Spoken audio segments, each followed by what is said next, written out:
Anecdotes for success. Level up with truth, meaning, trade-offs, perspective.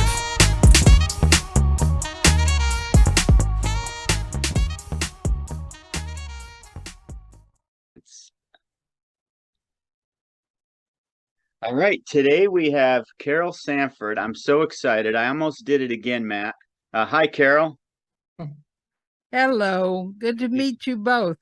It's been fun, and I almost did it again, Matt. We started introducing ourselves and talking, and 10 minutes in, I'm like, I've got to stop and hit record because we've already had some good nuggets that we'll try to recreate. Carol, you were born and raised in Texas, and when I'm done, you correct me.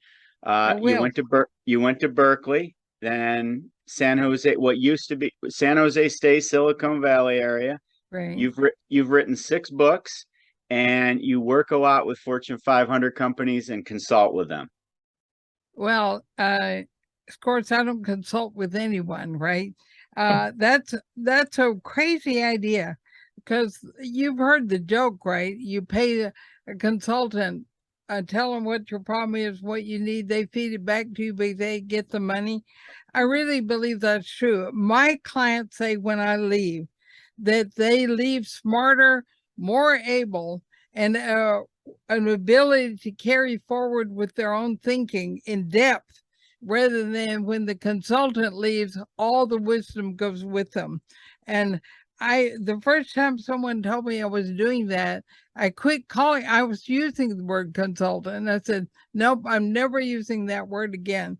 What I am is an educator, and I'm a business educator, and about thinking, improving people's ableness to think about their own business and redesign it where it's needed. So you're right. I'm not a consultant. I'm not a coach. Same problem. Not a mentor. All of those are assuming I know something you don't or can't know, and that somehow I'm more auspicious. I don't like that. I want to be in conversations. And I have to admit, I set you up with that because I knew you were going to come back with that. That's a beautiful answer. Carol, let me jump in on that because I love it, and so many of us, we don't. And I'm in business. I own businesses and such, and I'd also like to think I'm a thinker as well. But you know, you make such an interesting and excellent point with that kind of story there. It's you know, as a consultant, once you leave, all the knowledge, all the experience, whatever, it goes with you, and then, you know, next time I need something, I got to call you back or whatever, or call a new consultant or whatever it is, as opposed to, whether we're talking about business or anything in life, what we want people to know how to do is how to think properly, right? Know how to come up with the appropriate way or the right way to come up with the right decisions. Is that how you look at it? I don't want to put words in your mouth. Well, those wouldn't be my words. So let me tell you what mine might be. One thing I would say to you, is, which will be fascinating, is that every CEO I've ever worked with, from DuPont to Numiti, you know, all scale, I'm still working with. They are not always paid, but they're all in my life, and most of them are members of the communities I run, which are all education, and they have multiple companies, some of them up to 25 companies over a series of years. But because I never, ever, ever teach the same thing twice or do the same thing twice, after 47 years, I'm still shifting and growing and extending. They never get bored. They're always getting something new that grows and augments their thinking, but not answers, which are supposed to copy and use borrowed ideas. They're getting more able to invent their own thinking anew all the time. So the reason I didn't resonate with your words is that they're more like there is an answer. And what there is the best thinking we have at the moment. You want to get smarter next year, but there are 2 things you want to work on, not just thinking, but thinking and becoming. So you want to work on who you are. I mean, you know this, man. There are days when you're in a role in a company where your state of being makes as much a mess as your employees do. Because you come in either scattered or upset, you're dragging something from home, and you don't yet always manage your state of being. So I not only give people critical thinking skills increasingly over time, but being state of management and being able to bring your full self in a chosen state of being to the work that needs to be done. Something like that. How's that sound? It sounds good. I mean, I can. It's deeper than where I was going, of course, which shouldn't surprise anyone. Paul's an educator. He's a teacher, and Right. and They're I'm not just the same thing. okay. So You want tell to us finish the where you difference. go? Tell us the difference. Tell us about that. Education comes from the Latin word educare. It means have you ever worked with duct tape? Mm-hmm. So duct tape conducts something, right? That's why the ductility and it makes it possible to conduct like electricity. Okay. The idea of an educator is to conduct the ableness of the person to think for themselves. Teachers have subject specialty where they have knowledge they're seeking to transfer. Now, you may be both, but they're not the same thing. And often teachers are not educators because in our culture, in about 1900, we switched away from schools of philosophy and religion and thinking and development to knowledge transfer engines, where experts taught dumber people, right? They wrote down notes, took tests, and that's what we've been doing for about 100 years. So most teachers are no longer educators. Paul, luckily, I don't know you, so I can't say this is you one way or the other, but I'm going to ask Matt what he thinks.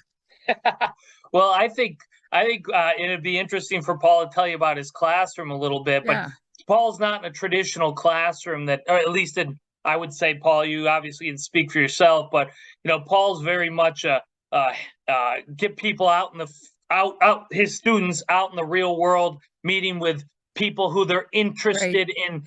That not necessarily being, but Paul, you can explain it, but business people or whatever it is. So he's not a traditional classroom type environment. But go ahead, Paul.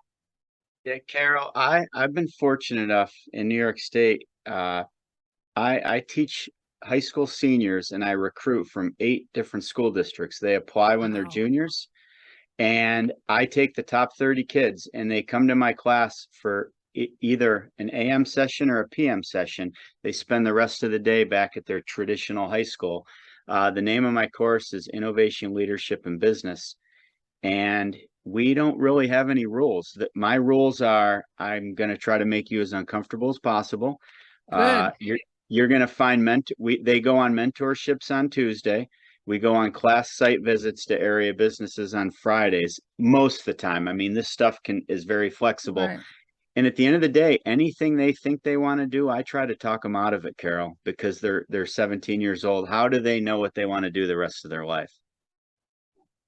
So there's several principles in there that I find quite fascinating.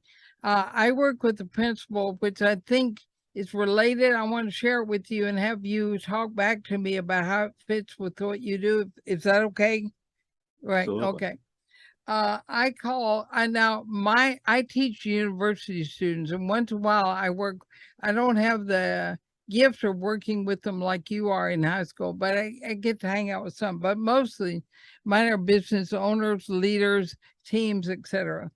And I tell them that the best way to learn is karma yoga. Now, I know you're frowning at me, Matt. What in the world is she talking about, right? So I mean, that's my interested look. Okay, good.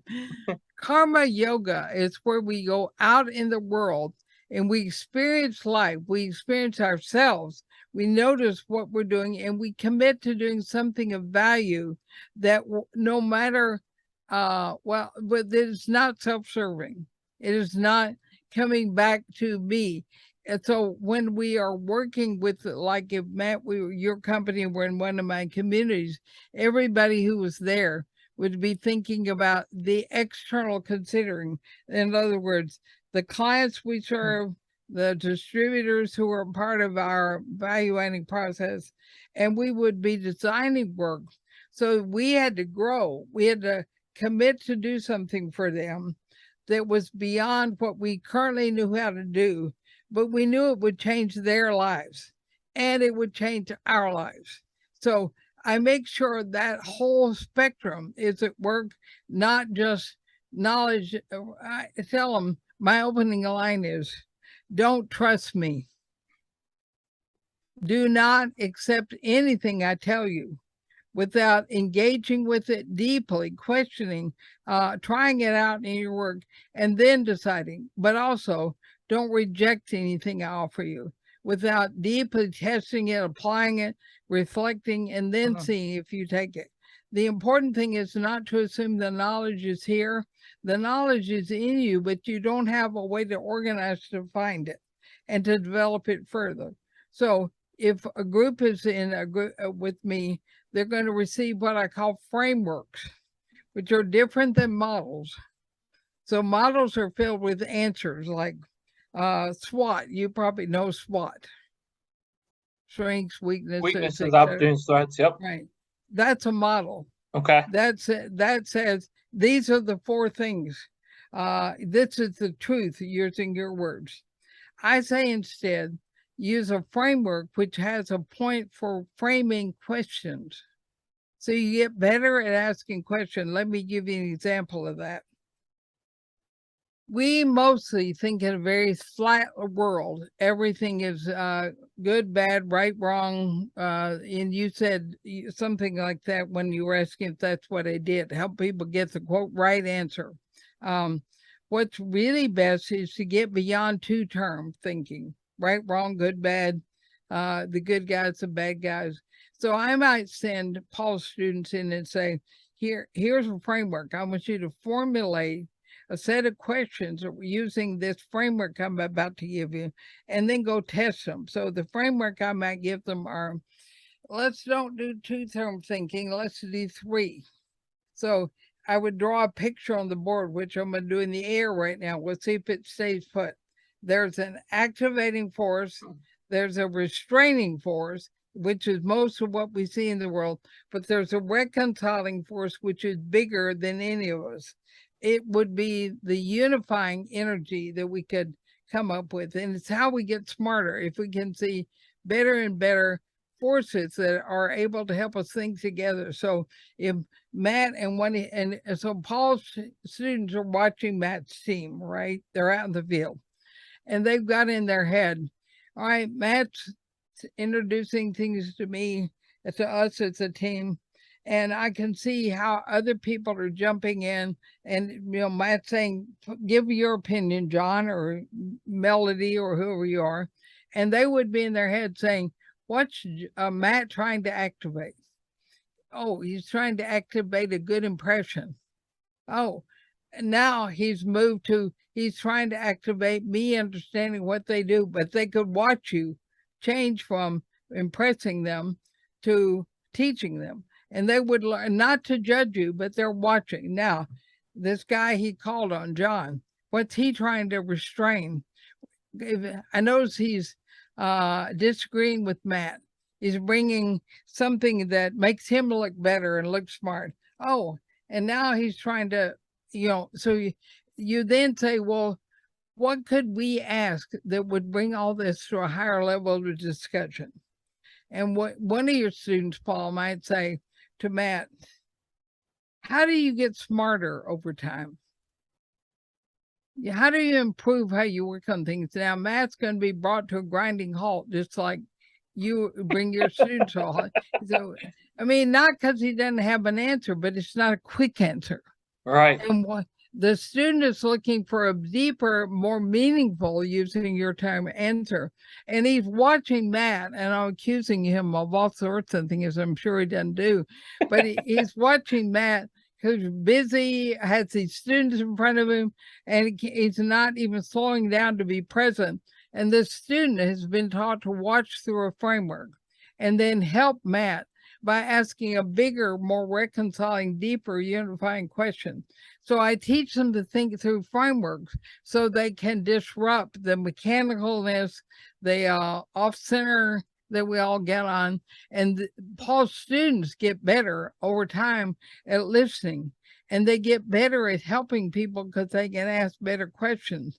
And they will then be able to do for them more for themselves what Paul was doing, saying, I don't know enough yet, because he's teaching them how to think. So that's what I mean by an educator. And that was kind of a sloppy example. But can you feel, what did you feel from that, Matt? Well, first of all, you said it was a sloppy example. No, I thought it made a lot of sense. One of the things I was curious in that example was the goal, and maybe that's not even the right word, but was the goal for that student asking that question to ask the question for their benefit, for my benefit as the guy who was kind of going all over the place and like you said, not necessarily in the moment? Was it for the benefit of the other students? Was it benefit for the collective? Do you follow my question? I do. It's a very reasonable and excellent question. The intention of using a framework that gets to a higher level is to serve the whole. And Okay. each being in it, including myself.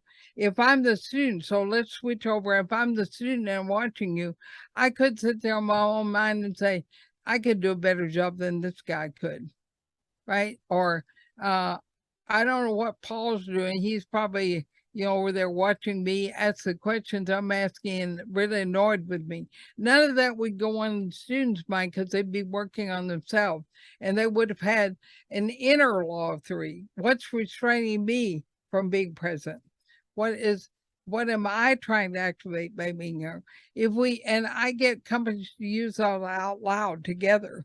And my students I teach in university, I get them to show their visiting company or mentors what they're thinking about, how they're thinking. Now we have a shared communication, and it's not you off over in your corner, Paul is the teacher watching, and the student, they're all using the same framework. That's how you build intelligence in a company and a whole team, and in indirect work. And I think you maybe both read that book. Anyway, I talk about the way you really want to work. It's indirectly instead of trying to teach people knowledge. So if you did direct work, you'd be going into Paul and saying, Paul, what would you say to your younger self? Or Matt, what would you say to your younger self that these kids would benefit from? And we probably call them kids, right? And if you work on trying to transfer your knowledge to them, you're doing it directly. If you do what I did, you're building indirectly capacity to think better and to engage better. And so all of my communities, which people join, they don't come to get best practices. I won't give them any. I don't have anything I gave you shouldn't trust. So the whole process is building people's ability to build their own way of questioning and seeing. And it's quite a bit of work because we in the Western world particularly have been taught what Einstein called the billiard ball model of thinking, where we get the answers we think are right.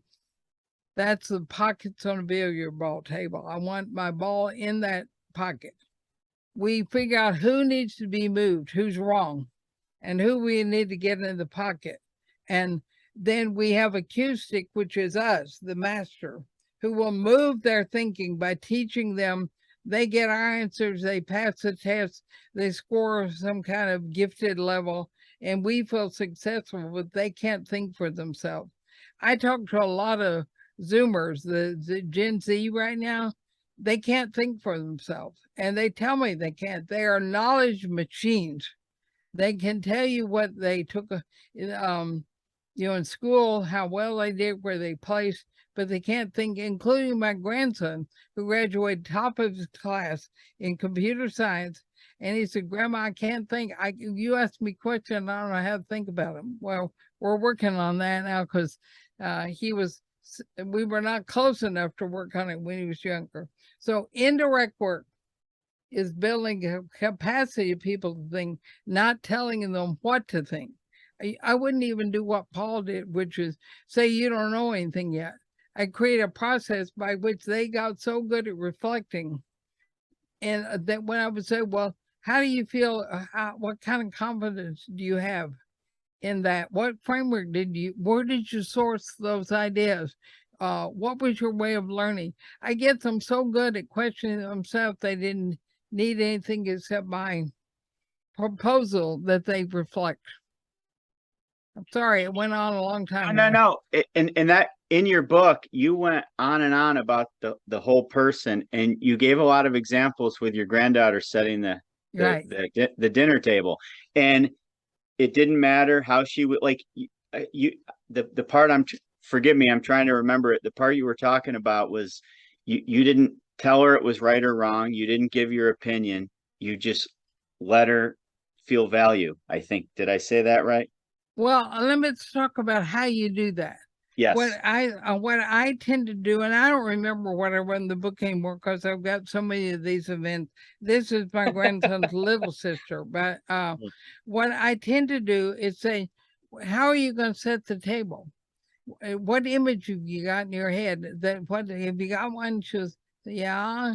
And I'll say, well, who are you thinking about that's going to be at the table, and how are you taking them into account? So we'll talk about that. And I'll say, all right, are you beginning to feel like what your vision is, and all the people who are going to be there will be reflected in this table setting you've got in mind? And she's a brilliant artist, and since I wrote that book, she's got even better.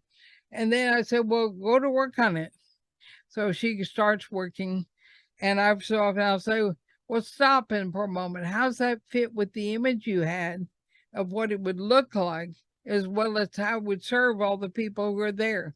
So we'll talk about that for a moment. All I'm doing is asking questions, and I'm doing them, by the way, with a framework. She knows where they're coming from, so I'm not overpowering her.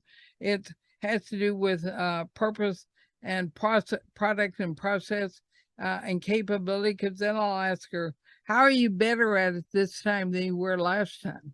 What are you learning? And so after she's completely done and dinner's over, I'll say, well, how did that fit with how you wanted to play out? How do you feel about it? And what did you learn? And what would you do different next time? And she's full of ideas. She's not stuck in there's a way, nor is any adult putting her in a way to set a table. Was that what you remembered? Yeah. It was amazing.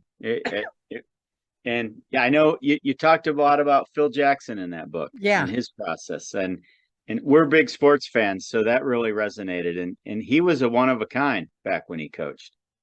Yeah, and now he's got what's his name of the Golden Warriors, Steve Kerr, right? Steve Kerr was with him at the Bulls in Chicago. Yep. And you can hear once in a while, even when Steve doesn't tell you, and he does tell you that he is a protege of Phil Jackson, but I believe there are so few of them, and people can't see what Jackson did. It's invisible to them.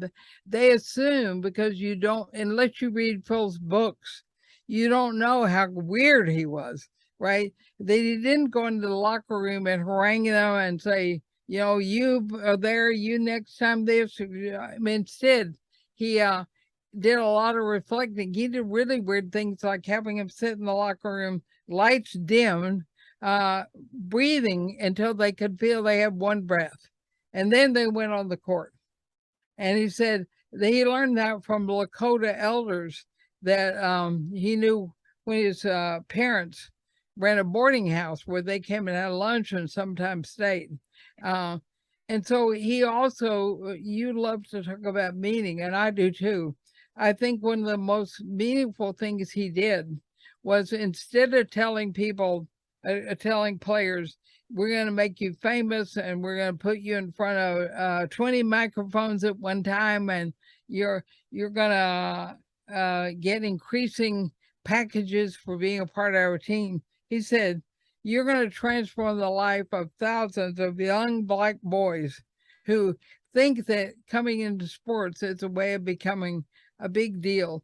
Rather than being able to have a platform, you can make a bigger difference.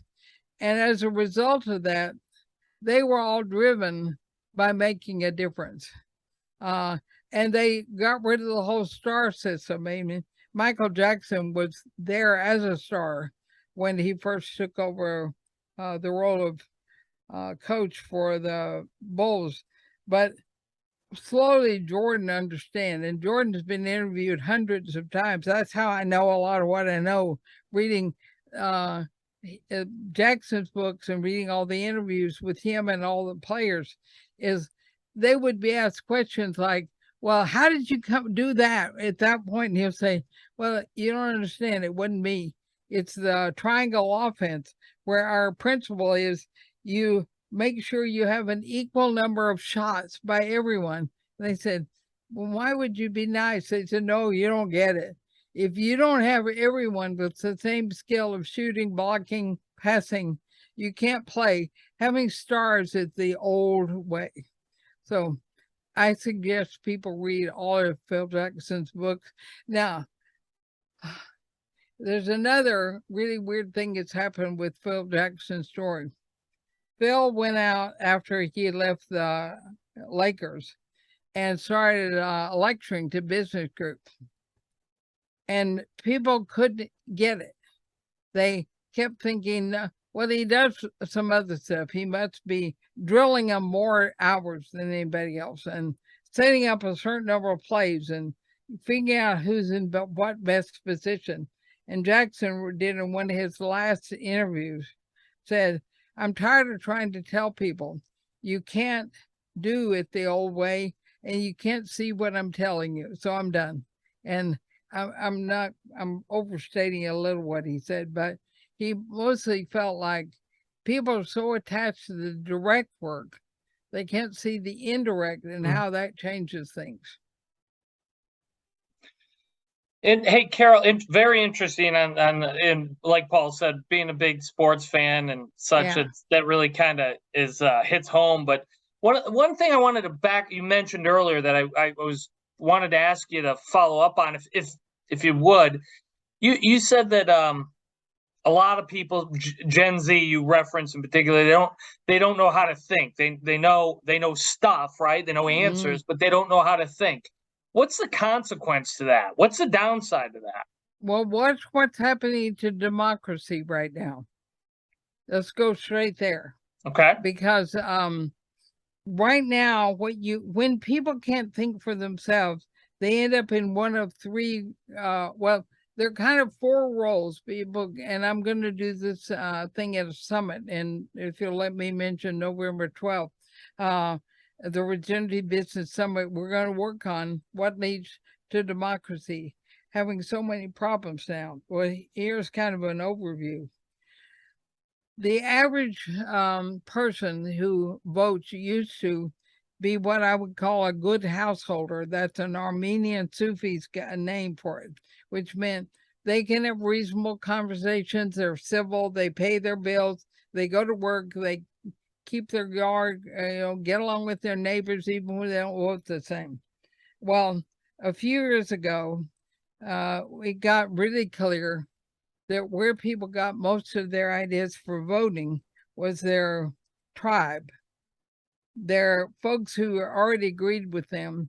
And part of that came from our school system quit. I think I said this earlier.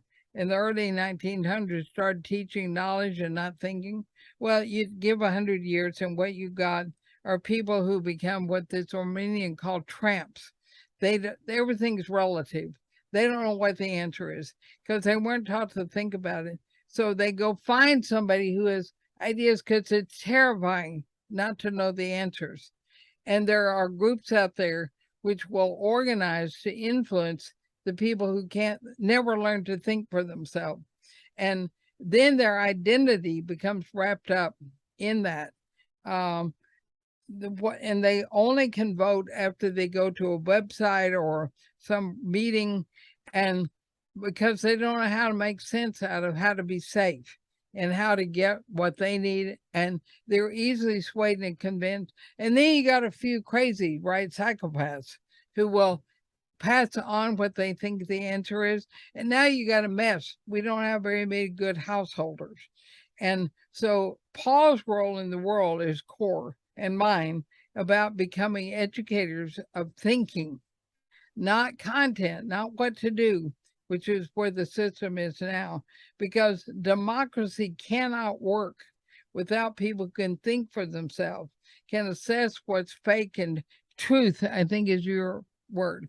We don't have the ability. We get locked into a truth we borrow from those we identify with them. Now, part of it is we want to belong. And so we don't even listen to things that our group says we can't listen to. We don't question, we don't try it out. So unless we can change our epistemology, that, how we learn, where our learning is questioning, reflecting, learning how to think, we are going to have a world that doesn't work at all, because we've got a handful of psychopaths who indoctrinate tribes and go sweep up all those people who can't think for themselves and divide them into a couple of groups, the progressives and the conservatives, except they'd probably be more extreme words. That's the effect of not being able to think. It's terrifying. Carol, that answer was hit home more than you probably have any idea. For me, anyway, I didn't know that you were going that way, but when I asked the question, that was the kind of thing on my mind. And you brought up, it truly was. And when you brought up truth, that's one of our pillars. That's the whole idea behind it, is you've got to learn to think and go seek the truth, think for yourself, not be a member of the tribe. I always say not fall into the ideology and just follow. Right. That's the ideology. That's the team I'm on. That's my tribe. Oh, well, I don't know. I don't have to think for myself. They tell me what to do. So that's fascinating. Let me give you one other progression about how we get there. And this becomes important to Paul in his role, which is ideas being transferred. It's the common way now of us trying to convince, influence, and teach each other. Ideas, once we get attached to them, become ideals with an LS on the end, right? Mm-hmm. The minute you've got it as an ideal, you now start to impose it on others, and you come up with an ideology, right? Now, which is all wrapped with a set of ideas, and without even hardly a big step, you have ideologues. Yep. And you can see that progression. So one of the reasons I'm so disturbed by idea transfer, Paul's ideas or my ideas or anybody telling other people what to think, is because they love us, right? Your students love you, Paul, and they are grateful to you. That's why I start with saying, don't trust me. Don't accept what I tell you. Don't reject. Use your own mind. And they do it. I have students all over the world who are writing notes disagreeing with me in public on my blogs and so forth, and I always honor that. Because I don't want them feeling that they owe me anything that belong to my tribe. And if I get rid of the adoption of ideas, which is what we pass on in school, at work, as parents, we tell our kids when they're right, wrong. We're going to get ideologues, and we're done for. Very, very, very, very interesting. Very, very true, in my opinion. Great answer. Thank you for diving into that. That was good. Yeah. Well, come to my summit in November, where we're going to play with that in a lot of depth and talk about what do you do about it. That is the follow-up question, right? Now, right. Where's your summit? Online.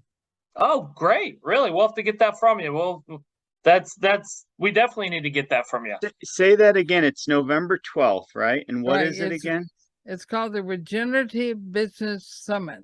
And I take an annual day in November every year and take a subject which we are all disturbed about, and it's getting worse. Like last year, we did racism. And I talked about why it is we end up having so much trouble with racism, and why almost everything we do to get rid of it makes it worse. I mean, I would say we've got more problems with racism, and some of the statistics prove that, and more division, less, well, I'm not going to do that part because I'm not sure. But the more we split things between people, the more we escalate the energy. And so last year we talked about one of the major ways it takes to get rid of racism is come to a truth which no one talks about. And I did this in South Africa, where I worked for 3 years, and we had the only facility, Colgate-Palmolive, who had no violence. And this was in the middle of the 90s with Mandela taking over.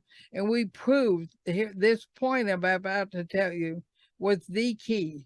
We did nothing for racism. We based everything on individuals.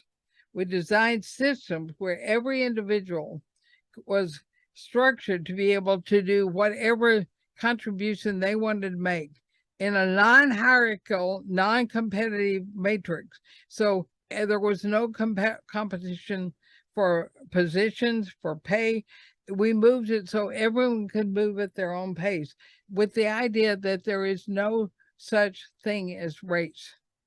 And we had, and by the way, this is well known among DNA and folks, that the idea we created about race is a categorization that our crazy minds put people into boxes, and then we want them to fit there, and when we don't, we make them wrong, and then we make a criminal acts against them to get into the box. So there are ways to undo these horrific things. So I take my summit every year is for business leaders that would like to take on the big problems of the world from a regenerative view, and how fundamentally different that would be.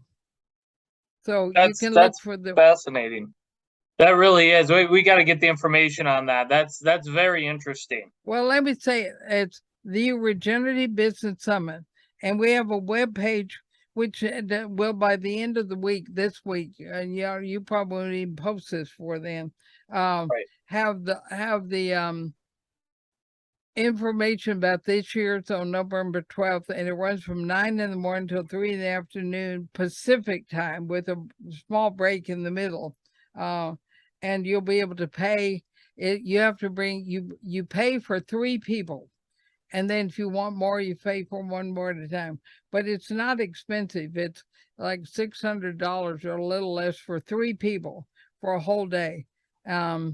And so we last year had 250 teams, not teams, people, and about 1/3 of that in teams.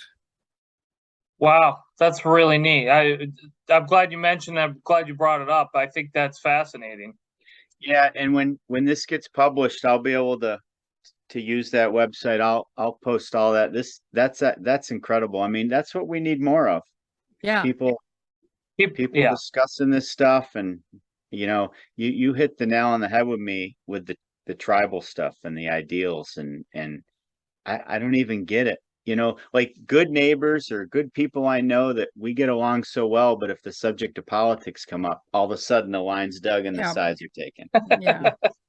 And it's even worse if you don't know them online. Like, again, if it's somebody you kind of just get over that and work through it. But boy, when it's online, it gets ugly. Well, if you learn to do this, activating, restraining, reconciling force in your head, and don't judge other people, but that's a skill that takes for a while. There's a book people might enjoy about the ideals. It's by John Mohawk, who is Mohawk, and my grandfather was Mohawk, or half Mohawk. And so I grew up with a lot of indigenous expectations and aspirations. And he said that the real problem of colonization is the idealizing of an idea, and that we became so clear as all the countries become colonized, especially like he was talking about in the U.S., the Iroquois, how it's based on a projection of ideals of one group onto another. It goes beyond idea into ideals. And I'm trying to remember what the name of the book, A Legacy, something A Legacy by John Mohawk. You will enjoy it, Paul. I'll look it up as soon as we're off this. It's incredible. Carol, it was awesome having you on today. Any closing thoughts for us? We'll give you the blanket statement before I mention your summit again and we end this. Well, I'm working on my 7th book right now. All right. And probably the last one I get to write. We'll see. I dictate books. So as I said, I'm losing my speech capacity from the my body rebelling against me. But I can still talk. And as long as I can, I'll do that. But I would love if people pick up any of my books and write to me about what they're thinking. I'm going to give you my email right now, carol@carolsanford.com. And I love to see what people are thinking. I don't respond to most of them, but I usually will say, got it. So read, think, and if it interests you, you can go to carolsanford.com and find lots of free. I'd have a podcast. I'm having to stop recording it also in my YouTube things, but there's tons of it there from 47 years of work. So go hang out on that page, follow anything, and let me know what you think. No, I was going to say, awesome, Carol. That was a pleasure, and you know, I hope everybody checks out your website and your work. I think you've probably made some fans here today, certainly with us, and you know, a discussion and the conversation on just diving into thinking is unique for most people. You know, myself included. Just ask my wife. But you know, it's why I love doing this. The opportunity to meet someone like you, have a conversation with someone like you, and help me just kind of turn my wheels, turn deeper, different, whatever it might be. It's invaluable. So thank you. My pleasure. Yeah, and I'll tell you, it's made me a better educator. I'm going to continue to use that word. I'm not using the word teacher anymore because I never. You have to use the practice, not change words. Be careful.